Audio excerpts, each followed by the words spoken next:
성령님께서는 에베소 4장에서 삼위 하나님이 일하심이 성도의 사랑을 통해 나타나는 것을 가르치십니다. 예수 그리스도께서 가르치는 은사를 가진 자들을 교회에 선물로 주셔서 진리를 깨닫는 성도들이 서로 사랑하며 교회를 세우게 하십니다. 성령님께서는 복음을 듣고 믿는 성도들 안에 성령의 열매, 즉 사랑을 맺게 하심으로 우리는 이에 순종하여 서로 사랑합니다. 오늘 전할 하나님의 말씀은 세 개의 대지로 구성되어 있습니다. 첫째, 성령님께서 하나 되게 하신 평화를 사랑 안에서 지키라. 둘째, 삼위 하나님께서 세워가시는 교회를 열심으로 섬기라. 셋째, 그리스도를 향한 믿음으로 하나 되어 새 사람으로 성장하라입니다. 첫째, 성령님께서 하나 되게 하신 평화를 사랑 안에서 지키라라는 말씀을 듣겠습니다. 4장 1절의 권한원이는 성도가 구체적으로 행할 일을 권면할 때 쓰이는 표현입니다. 성령님께서 사도 바울을 통해 가르치신 내용을 삶에서 실천하는 것은 우리 힘으로 되지는 않습니다. 삼위 하나님께서 역사하셔야 합니다. 하나님께서 먼저 일하심으로 성도는 이 명령에 순종합니다. 교회가 할 의무는 성령님께서 이미 하나 되게 하신 것을 힘써 지키는 일입니다. 이것이 바로 사랑입니다. 서로 사랑하기 위해 겸손하게 하며 형제자매의 부족함을 온유함으로 오래 참고 용납합니다. 우리를 하나의 교회로 모으신 성령님의 능력을 더욱 의지합시다. 둘째, 삼위 하나님께서 세워가시는 교회를 열심으로 섬기라라는 말씀을 듣겠습니다. 4절에서 6절, 삼위 하나님께서 교회를 세우십니다. 성령님께서 일하셔서 교회를 한 몸으로 이루셨습니다. 한 분 그리스도께서 우리 믿음의 대상으로 함께 하십니다. 한 분 아버지 하나님께서 만물을 다스리시고 만물 안에서 영광을 나타내십니다. 삼위 하나님께서 계신 것과 서로 나누시는 교제 안에 영광이 넘쳐납니다. 나아가 하나님께서는 세상을 창조하시고 세우신 교회 안에 그리고 만물 안에 그분의 영광을 나타내십니다. 7절에서 10절, 우리 각 사람에게 그리스도의 선물의 분량대로 은혜를 베푸셨습니다. 성천하신 그리스도께서는 성령님의 운사를 우리에게 주셨습니다. 또한 땅에 내려오셨던 그리스도는 다시 하늘에 올라가셨습니다. 그리고 성령님과 은사를 각 성도들에게 내려주셨습니다. 성령님을 통해 땅에서 계속해서 우리와 함께 일하십니다. 11절에서 16절입니다. 교회에 주신 은사의 중심이 되는 것은 말씀 선포의 은사입니다. 은사 공동체인 교회는 말씀의 선포를 통해 자라나고 세워지게 됩니다. 성도는 그 말씀에 순종하여 사랑하는 삶을 살게 됩니다.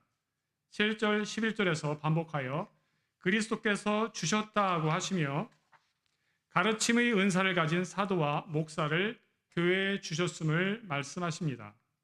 복음을 전파할 때 모든 성도의 부족한 부분이 빠짐없이 갖춰집니다. 그래서 성도들이 섬기는 일을 하고 그리스도의 몸인 교회를 세웁니다. 여기서 가르침과 섬김의 목적은 무엇입니까?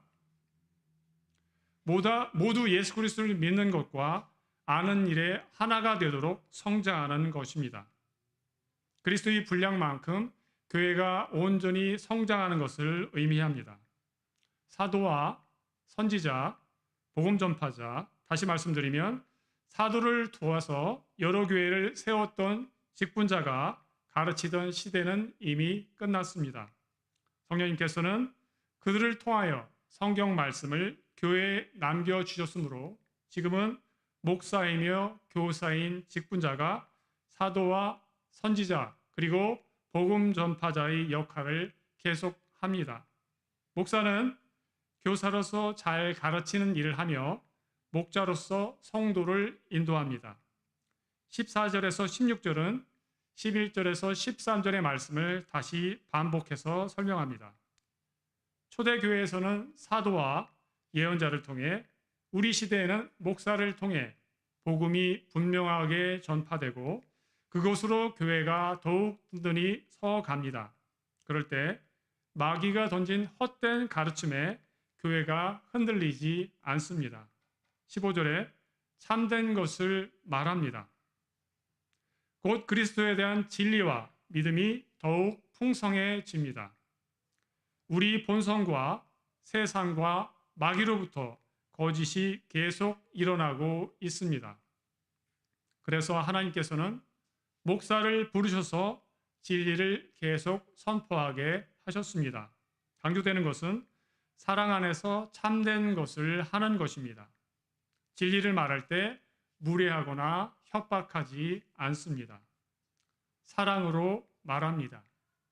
사랑이 스며든 말씀이 전파될 때 믿음이 풍성해집니다.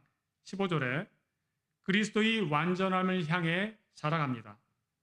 16절에 그리스도께서 복음 진리와 사랑을 공급하십니다. 각 성도는 받은 것을 가지고 교회를 서로 섬깁니다. 이를 통해 교회 전체가 자라가고 믿음 위에 세워져 갑니다. 이 모두는 우리 각자의 힘으로 되는 것이 아니라 그리스도께서 교회 안에서 행하시는 일입니다. 셋째, 그리스도를 향한 믿음으로 하나 되어 새 사람으로 성장하라라는 말씀을 듣겠습니다. 17절에 그러므로, 25절에 그런즉은 앞에서 가르친 것을 기초하여 우리가 순종하여 구체적으로 실천할 것을 말할 때 쓰는 표현입니다.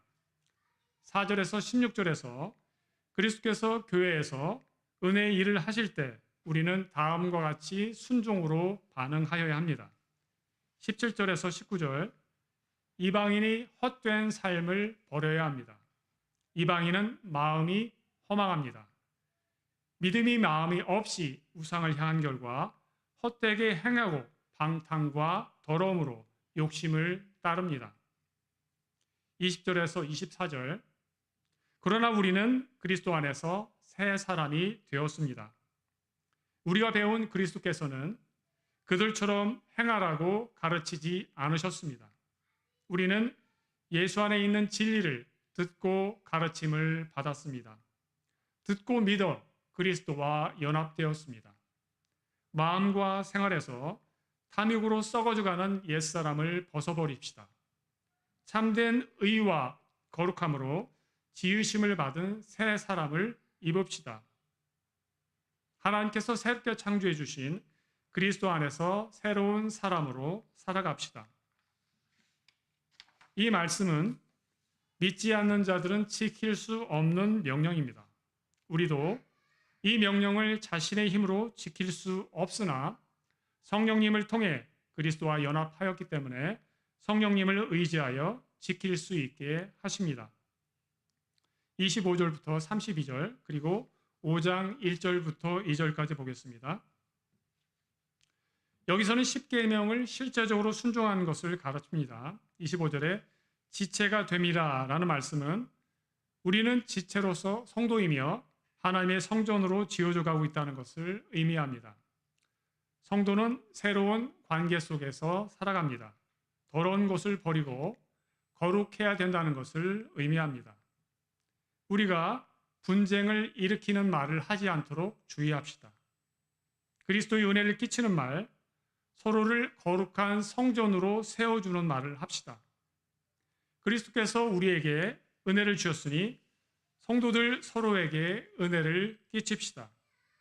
그가 주신 은혜 때문에 우리도 서로를 용서할 수 있습니다. 그리스도께서 우리 안에 영적으로 실제적으로 계셔서 용서하는 일을 계속 하고 계시므로 그리스도를 의지하여 그리스도의 능력으로 우리도 서로 용서합시다. 온유와 겸손과 오래 참음으로 관용하며 서로 사랑 가운데 관용합시다. 그리스도께서 먼저 우리를 사랑하셔서 자신의 몸을 희생제물로 하나님께 드리셨으므로 우리도 교회 안에서 성도들에게 그리고 가족에게 사랑을 행합시다. 이를 통해 온 교회가 하나님의 새로운 성전으로 세워져 갑니다. 말씀을 맺겠습니다. 삼위 하나님께서는 본성적으로 악하고 부족한 우리 개개인을 불러주셨습니다. 하나님의 거룩한 공동체에 살아있는 성전으로 만들어 주셨습니다. 하나님의 일하심을 의지합시다. 먼저 우리를 은혜로 구원하신 그리스도의 복음 말씀을 잘 따라 배웁시다. 또한 서로 사랑하고 섬기고 희생하며 순종합시다. 이 명령에 순종하는 성도에게 삼위 하나님께서 더 많은 은혜를 주실 것이므로 주님께서 우리를 거룩한 성전으로 세워가실 것을 더욱 굳게 믿읍시다.